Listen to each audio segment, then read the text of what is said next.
And welcome back to another episode of the Brett Snodgrass podcast. I'm really excited for our guest today. I got MK ElKhamissy, and we just been talking before the show here, and I already like you, man, MK. So thanks for being on the show. Thanks for having me. Definitely. Before we get into MK and all that he has to offer, please go to the Brett Snodgrass YouTube channel, click on that subscribe button, and also hit the notification bell so you get all the videos that come out each week. So MK ElKhamissy, I want to go over just kind of like your highlight reel, MK. So MK trained for 20 years to be a professional soccer player.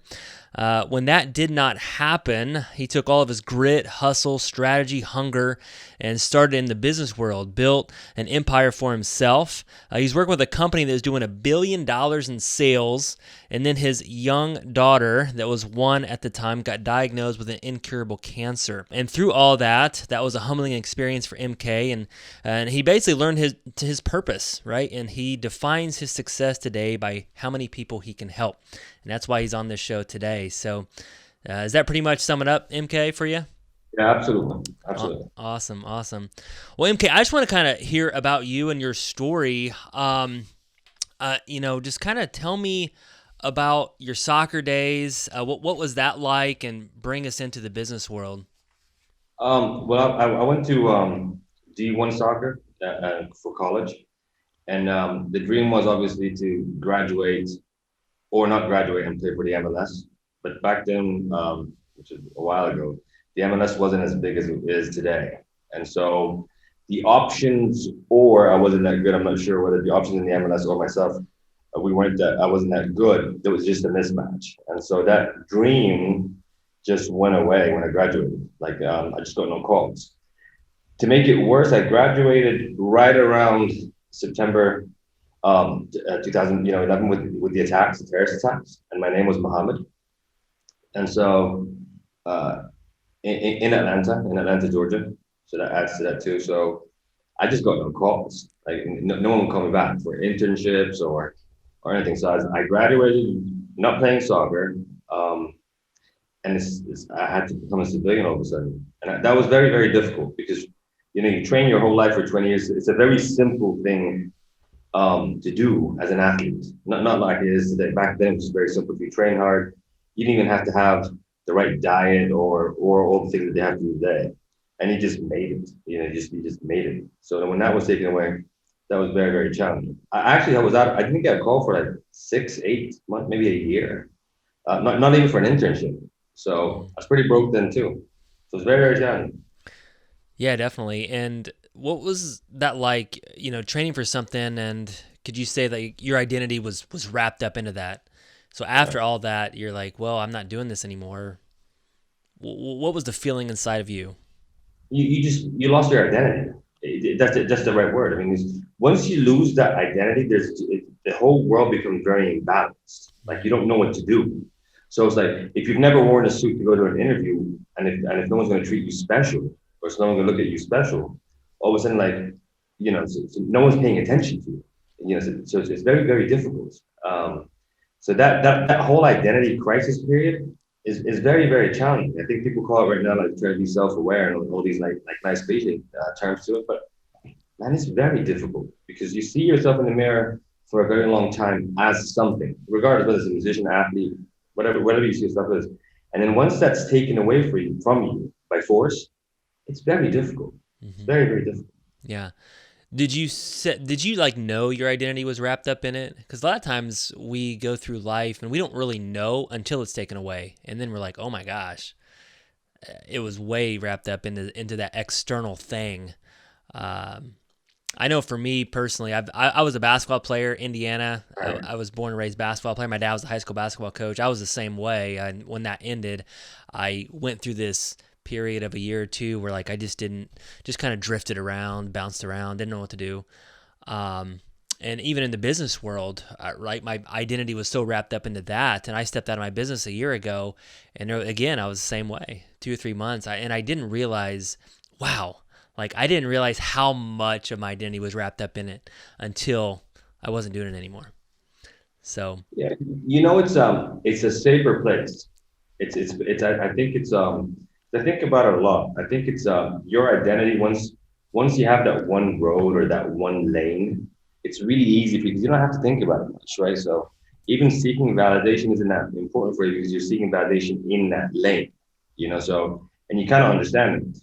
You know, as I got older, I started to think of life that way. Not to be too philosophical, if you think of a stadium, and if you think of yourself as an athlete forever, you know, like you just don't retire. It's just unlimited life, and you just don't retire. Mm. And if you think of the fans in the stadium, the ones that love you, the ones that cheer you, the ones that boo you, the ones that envy you, you meet them every day, right? We're just so used to seeing them just in a different frame.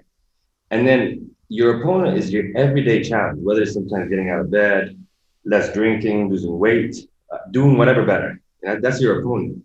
And what I like about that analogy is that you can do everything right and still get hurt. You can do everything right and be on the best team and lose on the buzzer. You can have a great manager that goes away and someone else comes in and just kicks you out.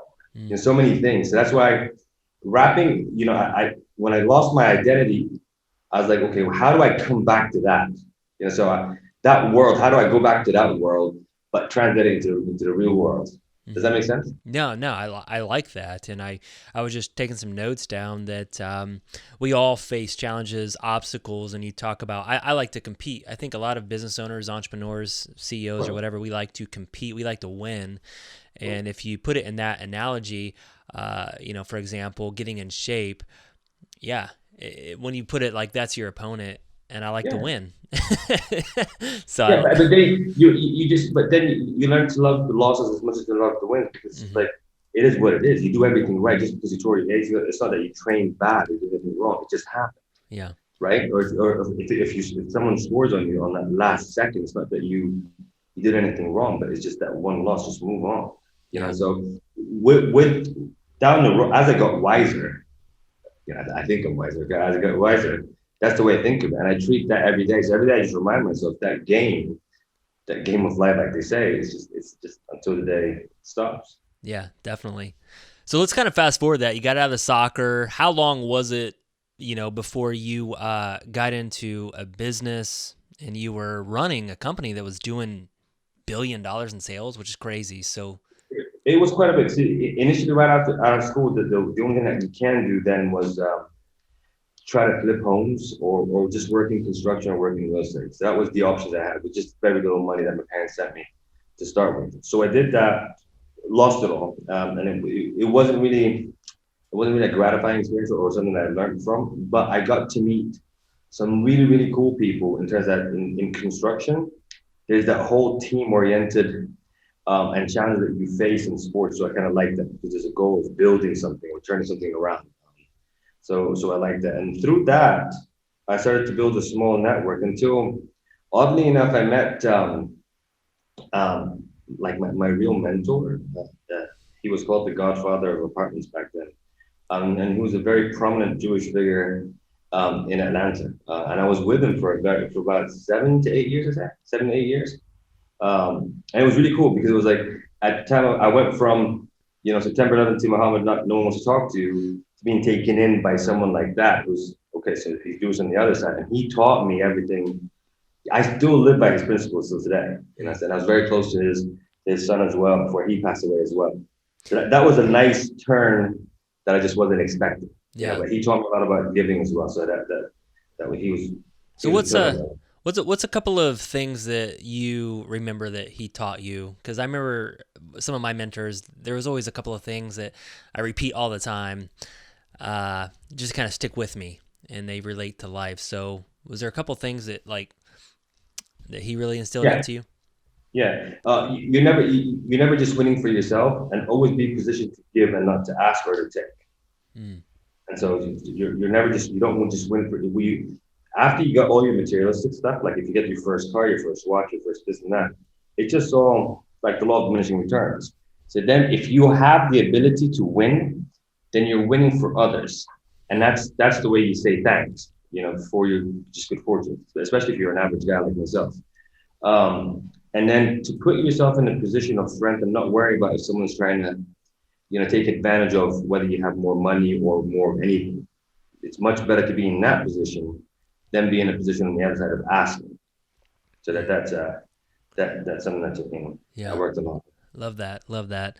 So that's kind of how you got into the real estate world. You're in construction now. You flipped some homes. You didn't, take off with that. You're not on HGTV and the flip home guy, but you really. No. It was before that. It was completely before that. Okay. Yeah. So I got really fortunate. I started to work with a tax attorney and a real estate tax attorney. But I set up my own company then, and we started to work with low-income housing tax credit deals, which are basically inner city developers. Mm-hmm. And I got to meet two or three that, people that I also looked up to a lot. Did that until 2012, and then met someone in Miami, and then moved over here for this very large project that I'm on right now. I'm on my 7th year right now. Okay. Awesome. So you were running this company, and you guys were doing really well, and then back in, let's see, 11 or so years. 2009. 2009. You have a daughter. Yeah. And she was diagnosed with an incurable form of cancer. So take us into that, and where were you at during that time? Like, talk to us about what you were doing and what you were super focused on. Then this happens.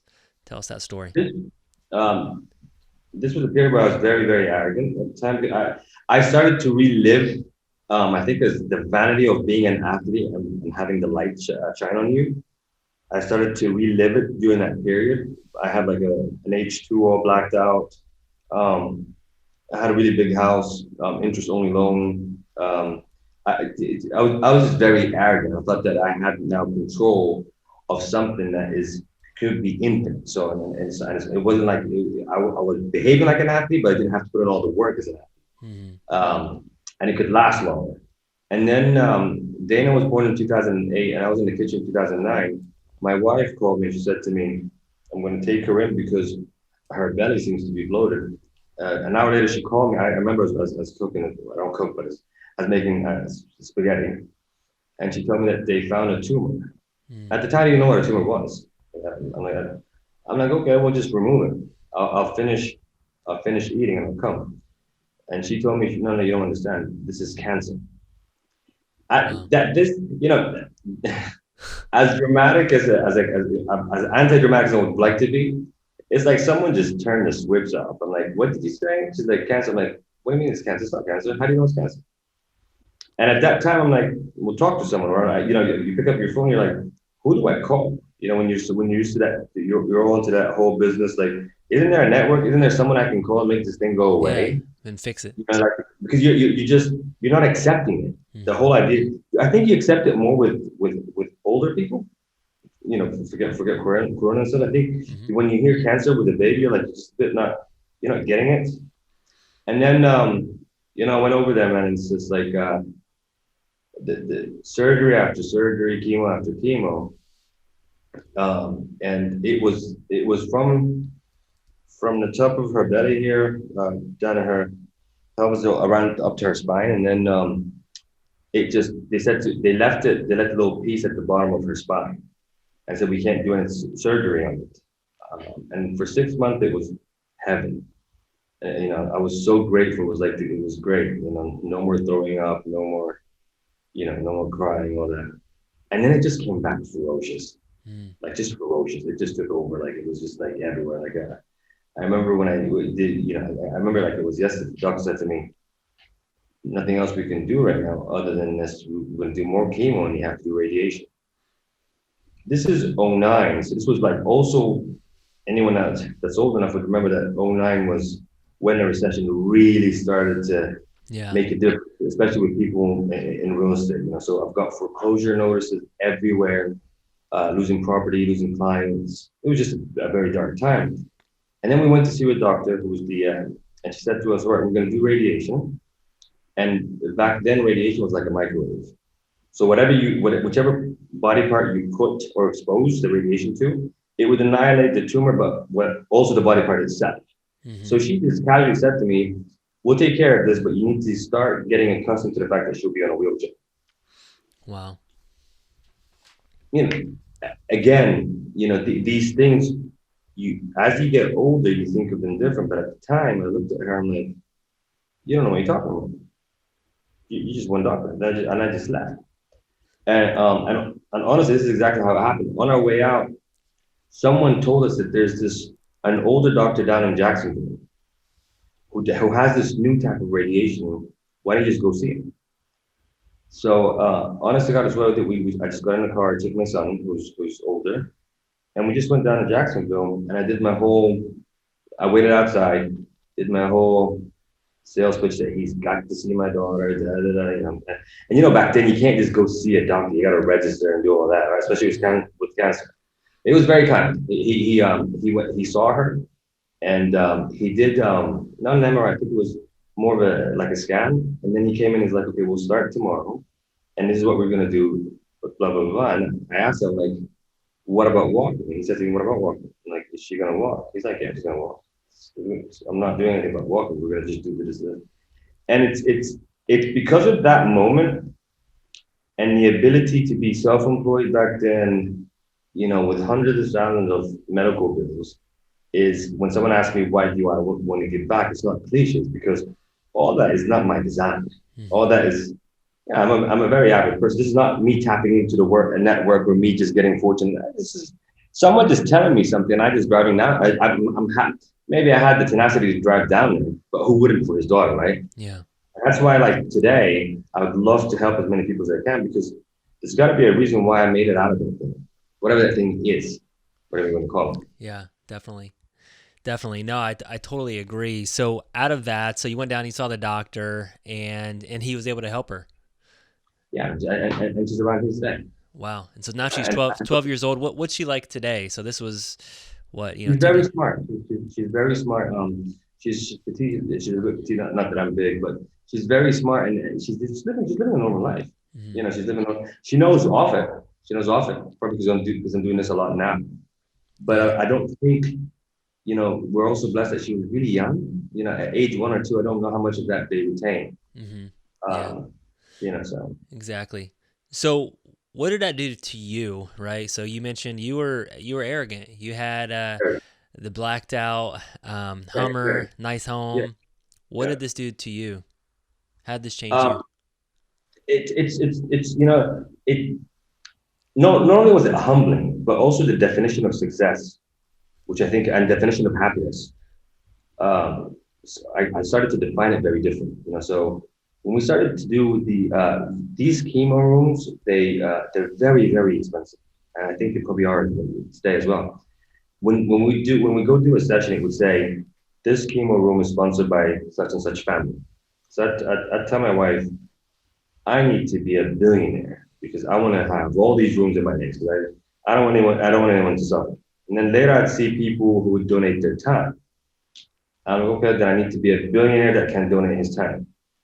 And then I see people that are just kinder to other people through the whole thing. I was like, man, so I got to be kind, nice, billionaire. So that whole definition of success was, kept moving a lot throughout the period.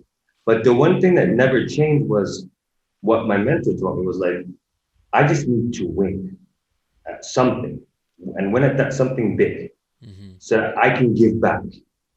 That's what I'm doing right now. So whenever I worked hard or whenever I lost money or on a deal or on any investment, my mindset was like way beyond my family right now. It was like, what can I really do on a scale that's large? And, using social, using these type of platforms like yourself. So that shaped my life now. Yeah. So basically your definition of success changed. So it sounds like before your definition of success was you wanted to win, you wanted to make a lot of money and live in the house, have the nice car. Now it seems like your definition of success, and then fast forward to today, is helping others, is giving back. And you have to win, you have to do it yourself so that you can help others do the same thing.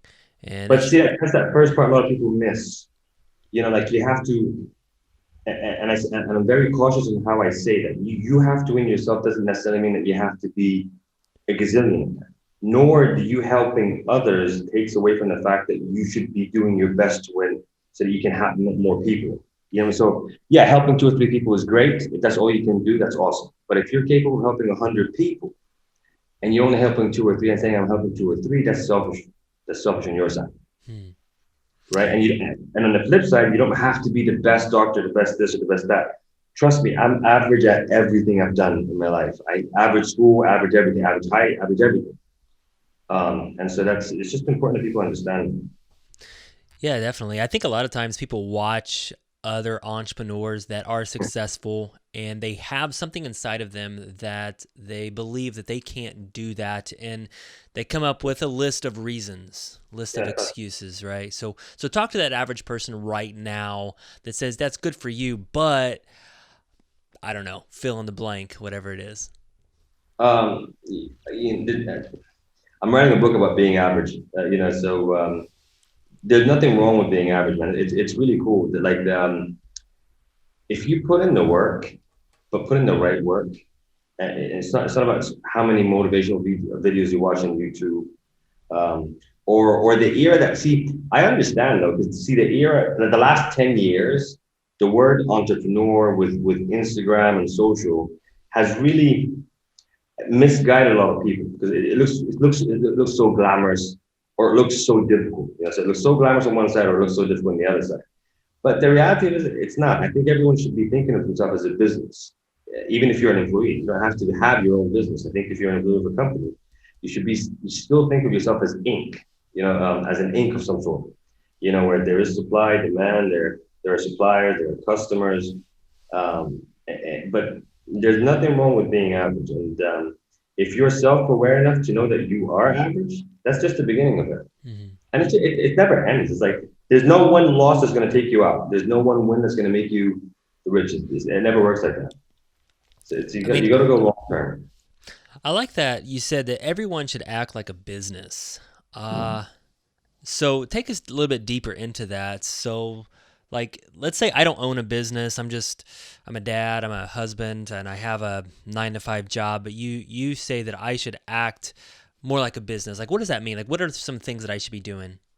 You should always be building a brand for yourself, with your employees, with your board, with your customers, with your suppliers. You should be building a brand for yourself. That brand is an Instagram brand. It's this person is really cool in that way.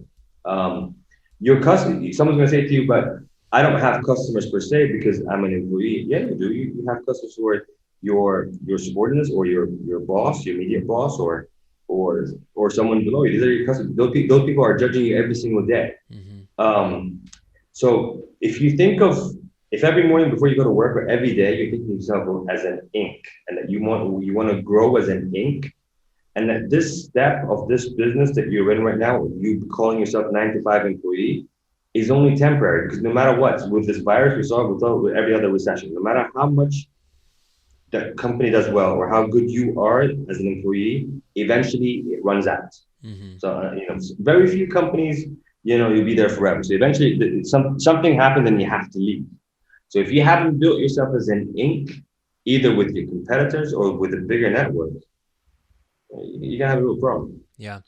I think even if you don't have a business, the whole personal branding, I think, is really, really important, because you just never know what the future holds. I mean, I'm putting off a certain brand, right? That's why I do this podcast. That's why I have certain guests on this podcast, right, that kind of relate to the brand that I want to put out. When I'm on social media, I put out certain things that relate to my brand, right? What I want people to see. And it really, really helps, because I think you even talked about this before the show, MK, like, it makes it easier to do things when you're putting your brand out there, when you're putting yourself out there. Like, one of the reasons why I do this podcast is it just makes life and business a little bit easier for me, because people start reaching out to me because they know me, because they heard me on the show, and they trust me, and that just makes it a little bit easier because they trust my brand, right? Correct. So on that note, I see that with social, with the whole internet, with Bitcoin, people forget that there's still a transaction on a human level being done somewhere, right? So even when we say Bitcoin's up to where it is today, someone is buying and someone is selling. So there's always a human aspect to whatever we do. You can't hide behind and say the world has changed through Zoom. I mean, yeah, I'm here, you're there, I mean, your audience is here. But at the end of the day, there's always some human transaction. That's where the capital is. Someone has to buy something, someone has to sell something. So that's why if you're a douche or if you have a bad reputation, people will know. And people don't want to transact with you. Eventually, just no matter how good you are, people just don't want to transact with you. Especially now, especially nowadays. I think people. I think that it's so true because I think people will watch you and then they keep doing the things that they're a douche about, but they don't want to transact with you, right? Yeah. They want to be entertained. Yeah, sure, absolutely. Yeah. But see, that was glorified through social for a minute. You know, for a minute that was like, you know, the mean boss or, you know, the entrepreneur walks in with the flip flops and he's just cuffing all the time. That was glorified for a minute. So I also understand. But no, that doesn't exist anymore. People are like, that guy's a douche. He's acting like a douche. We don't want to deal with it. Yeah, definitely.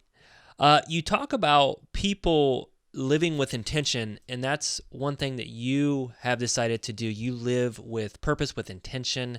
Yeah. And I mean, don't most people live with intention, like they or not? No, I think you know, again, these are harsh questions that you need to ask yourself. See, you don't have to wait to go through something really bad, like what I had to go through to ask yourself these questions. But it's so much easier that the road that's been paved for a gazillion years, which is try to get into a good school, get a good job, get married, have kids, have a retirement plan, beg for summer vacations, do what you do on a weekend, and then it just ends. So no, the intention is usually a lot. People say that they have intentions, but it's usually someone else's intention or a book that they read. I'm talking about your own actual intention. And I think if you find that, you become very happy as well. It then becomes a goal, not a burden. But the actual question itself is difficult. So it's easy for me to tell you, I want to help people. I want to help a billion, but I don't have the resources to help a billion people. But I think if I'm out there through social, eventually I can help a billion people. If I get to 500 million, I'm happy. If I get to 50 million, I'm still good. And it's just exponential. I mean, you might be helping people that you'd never see because you might help this person, but then they have their whole network as well. And that's awesome. You talked about living like an athlete. So you think that people should live their life like an athlete, and you were obviously an athlete. So what does that mean, living like an athlete? It's an answer we talked about in the beginning. You know, like there's a goal, there's a game, there's a title, there's a league, there's a Super Bowl. All that exists, but it's not one game, one team, one Super Bowl. It never ends. So, but you work really hard for one. You know, let's break it down a bit. So you want to be the best athlete. So what do? You get in shape. You eat really well. You find the best recruiter for you on your behalf. You try to go to the best team.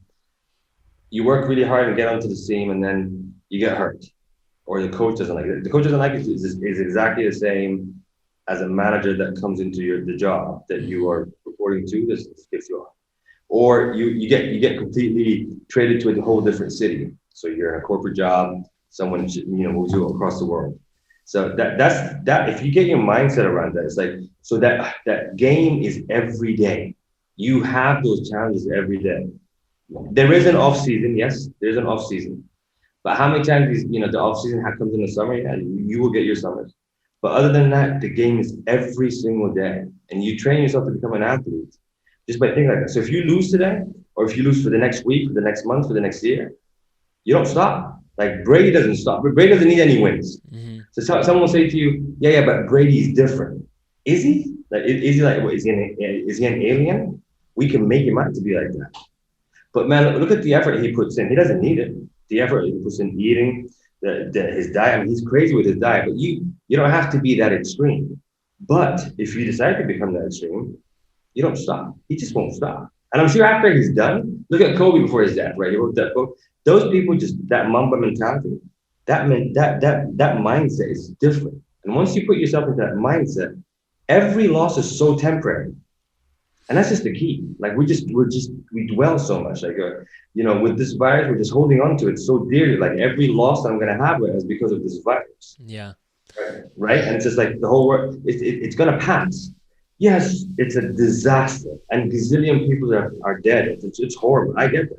I'm complete. But unless someone's telling you it's the end of the world, you did. And if you're fortunate enough to be here listening to us, man, you gotta go. I mean, that's just a blessing in itself. Yeah, definitely. And I think it just goes back to what you talk about, your mindset, the focus. It's like, every failure, every loss is temporary. And you ask yourself, okay, what can I do better? What worked, what didn't work, and how Right. can I move on? And Right. how can I do it better next time and learn?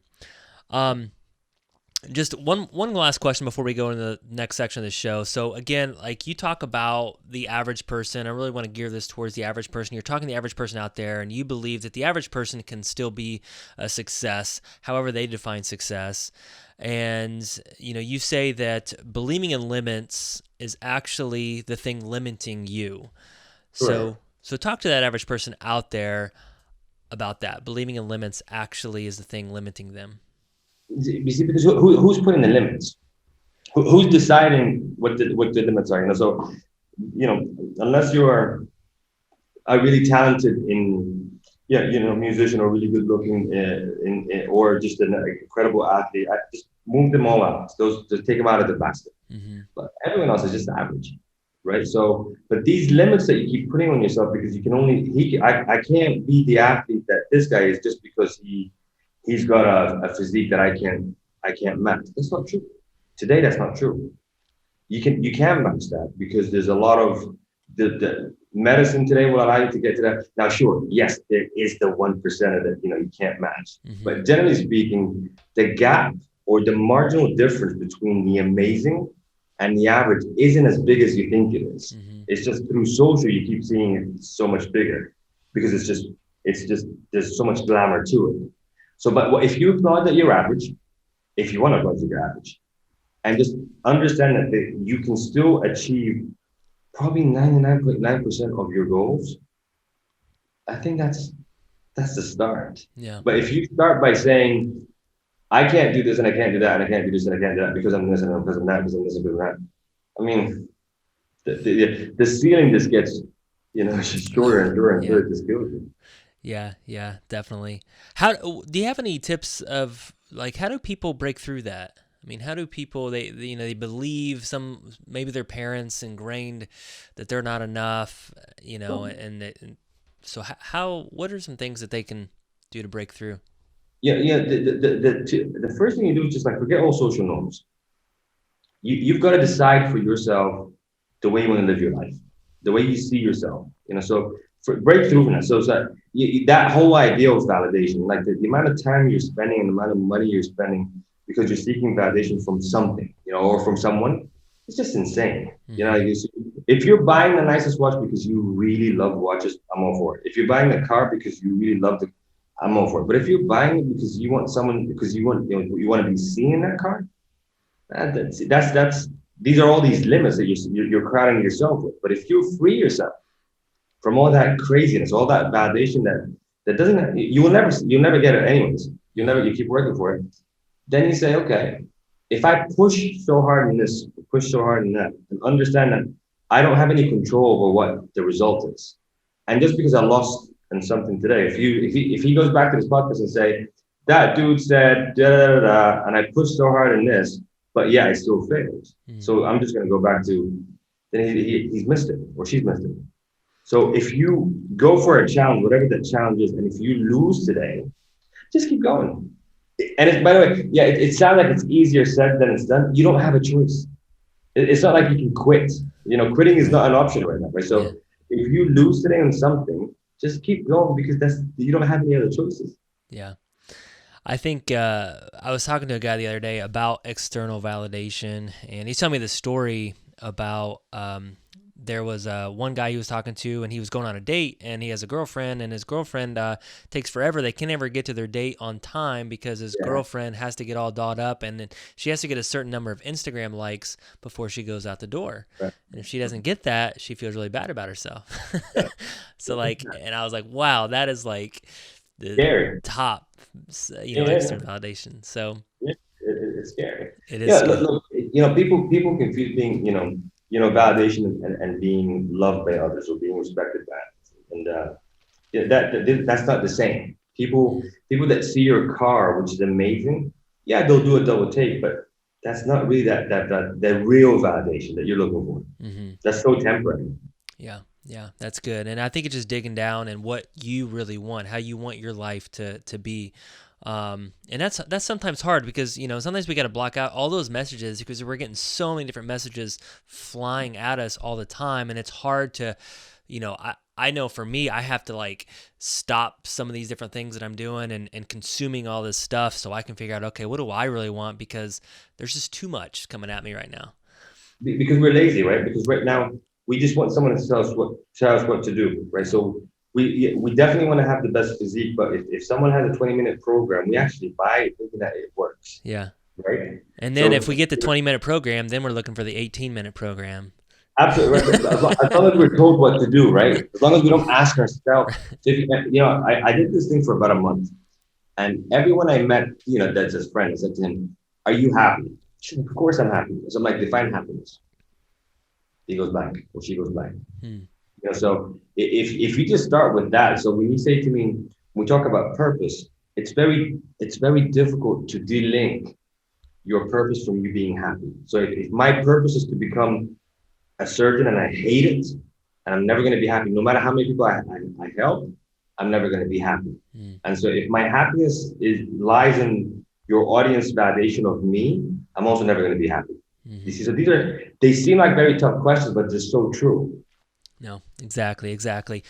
One last tip. I got one other section of the show, but one last thing you want to say, and then kind of give your contact information. Where can people find you at, and go from there? The best thing would be my website, which is we should link it to the show. It's www. My last name KHAMISSY.com, and we'll link it as well. That's where my blog, and you can email me there. Everything is there. Okay. Awesome. So guys, check that out. We're going to put that in the description on our YouTube channel too. So make sure you check out the Brett Snodgrass YouTube channel and with MK. MK, I like to end every show with just something fun. So today I've created 5 questions for you, and this is called Humble Thoughts with MK.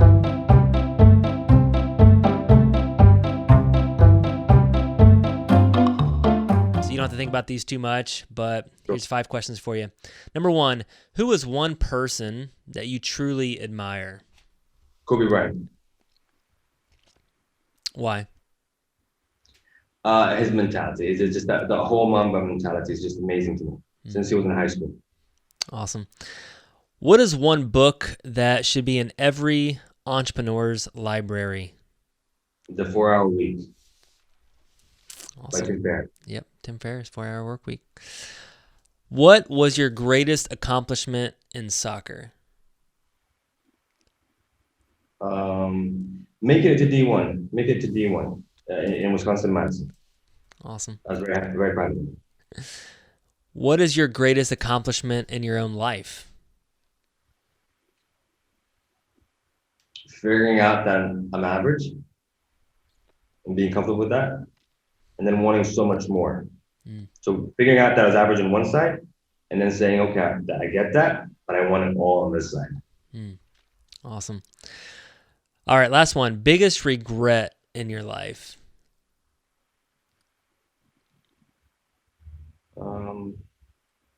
That's always a tough one. Yeah, on a podcast with other people listening. Yeah. I tell you what, my biggest regrets are the times where I didn't seek happiness as my first choice on everything. So every time the little things that I thought were so big, the money I lost, or the person I used to dwell over, or the girl I lost, whatever it was, I think that if I can take that back, if I, to put happiness as my first and utmost, like the most important thing in my life right now is just being happy. Like true happiness, not fake happiness, not postcard happiness. Like when I'm doing this podcast with it, I'm happy. So that's my biggest, because I spent a long time not putting that as my priority. I thought that would come at the end, but then when it never came, now I'm like, I'm addicted to it. Awesome. Sounds good. Well, that's Humble Thoughts with MK. MK, it's been a blast. Thank you so much for being on the Brett Snodgrass podcast today. If you guys are listening, check out MK's website. Also, check out our channel on YouTube. If you're listening on audio, check out our audio podcast, wherever you find your audio podcast at. So this is a wrap with MK. Appreciate you, man.